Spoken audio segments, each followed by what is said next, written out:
Hello Gearspace, this is Holger from Doepfer. Dieter and I are going to show you through our new releases for this year. We'd start with the A155-2 mini sequencer. It's actually a compact, straightforward design. Some things you would expect, some things you wouldn't. You can, for example, change the play mode into forward, backward, double triggers, alternating, random, etc., etc. by pushing this button and choosing the mode which is indicated here. You can also program ratcheting per step, 2 times, 3 times, 4 times. For example, now you press the ratcheting knob. Individually per step, so I think this is rather straightforward. One specialty of this, you can also switch off the steps, of course, and you can limit the first and the last step by going here and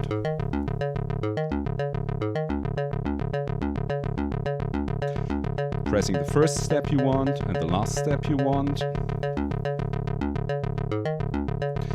And one little specialty about this module is that it can be clocked very fast. Actually, what you're hearing at the moment is another 155-2 running as a graphic VCO through the filter and the VCA of a 111.5.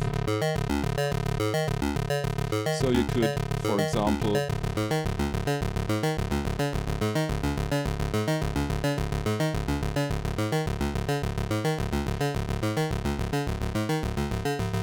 you're getting the principle.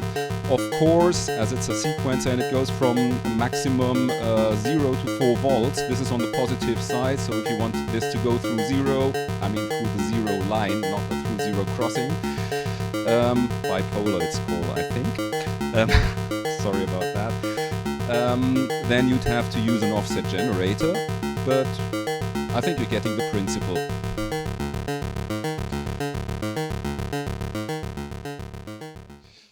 Then we are releasing a slim version of our classic 145, A145 LFO. I think the 145 is quite known. It's a simple LFO with a reset input. It can go into audio range. You've got individual outputs for with LED indicators for the various waveforms. I think this is straightforward enough. And up next we have a module we originally intended to be used for integrating mobile phones and audio players with mini TRS inputs, which is the 190-2. We actually found that it works quite well with more sensitive sound sources as well, which I will demonstrate now. It can, for example, take the piezo pickup of a kalimba. I'm not a kalimba player.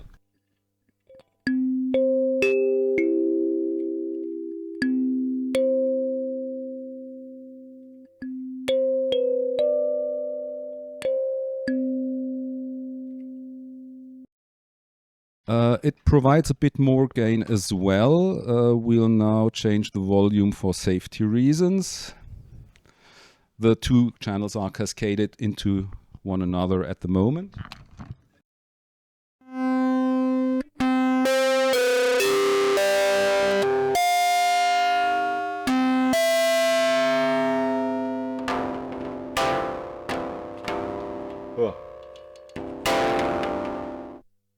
You could also connect an electric guitar or a lot of other sound sources. It turned out to be just a universal amplifier with 40 to 45 decibels of gain per channel. You can cascade these and they're ready for abuse.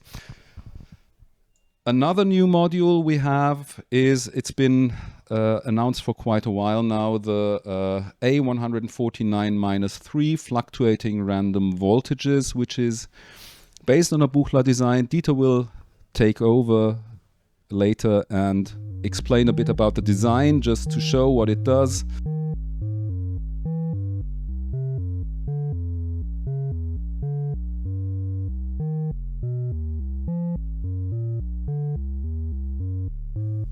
You've got a correlation parameter.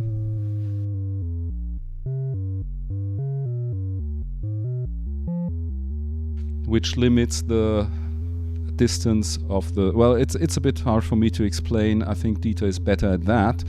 But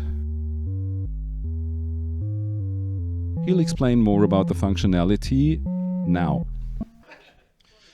Hello. Gearspace, nice to have you here at the Superbooth.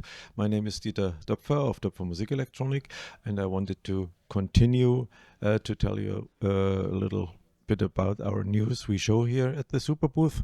Holger already mentioned the new module 149-3. The module is inspired by the Buchla fluctuating random voltages module. It's similar but has a few more features, a few more functions than the original. We have 3 noise outputs with 3 different flavors. That's exactly the same that was also available at the Buchla module. But the other features are a little bit more. The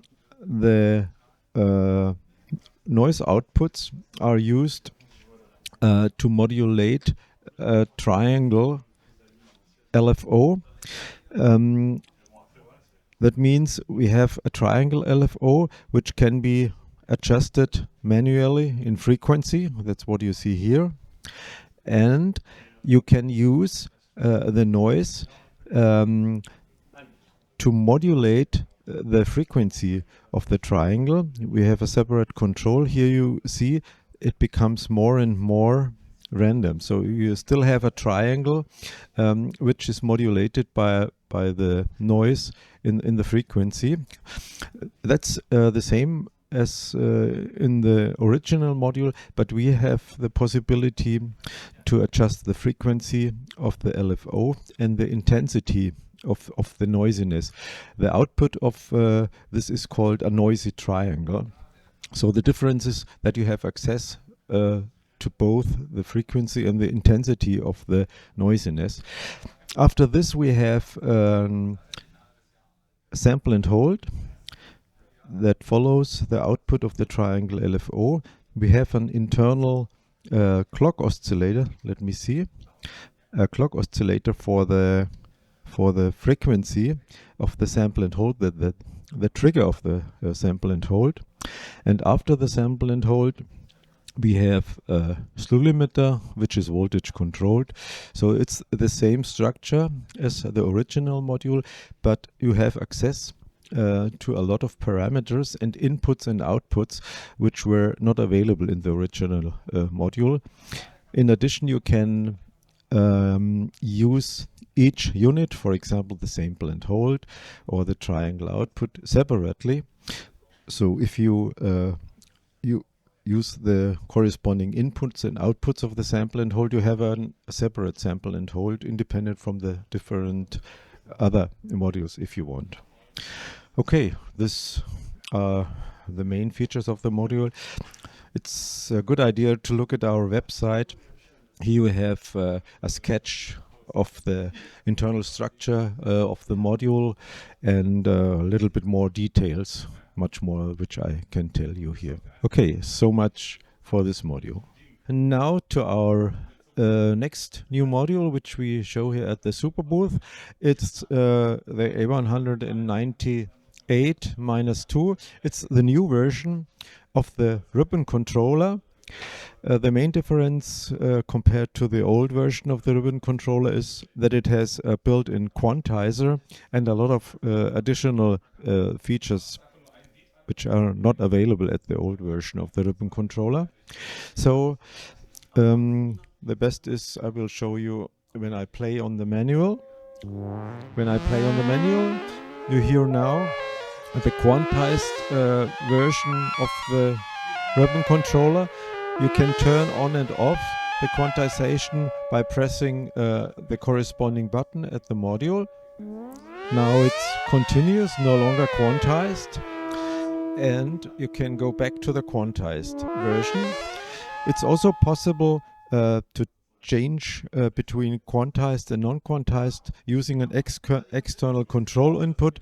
In this example, I have a foot controller, and when I operate the foot controller, it changes to non-quantized, and if I release the foot controller, it's back to quantized. So now it's non-quantized, continuous, and I release the foot control, and now I'm back to quantized version. You have 9 different quantizations available, which are programmable by the user. Programming quantization is very simple. You go into the config mode, in the so-called config mode, and now you see kind of a keyboard in the display. You see a cursor which can be moved by moving the finger on the manual, and if you press at a corresponding position, you can turn on and off the quantization at this position. So it's very simple to program your quantizations. We have a lot of other features available, for example. So let's go back to the other one. You can adjust the range of the manual, 4, 5, 6, 7 octaves, or 1 or 2 or 3 octaves. You can adjust the direction of the manual if the high notes are at the right or at the left position, and so on. A lot of additional functions which are available. It's also possible to reconfigure one of the sockets as MIDI output. So if required, you can also connect MIDI equipment to this unit. Yeah, I think these are the most important features of the new ribbon controller. Well, thank you, Gearspace, and hopefully see you next year here at Superbooth. Bye bye.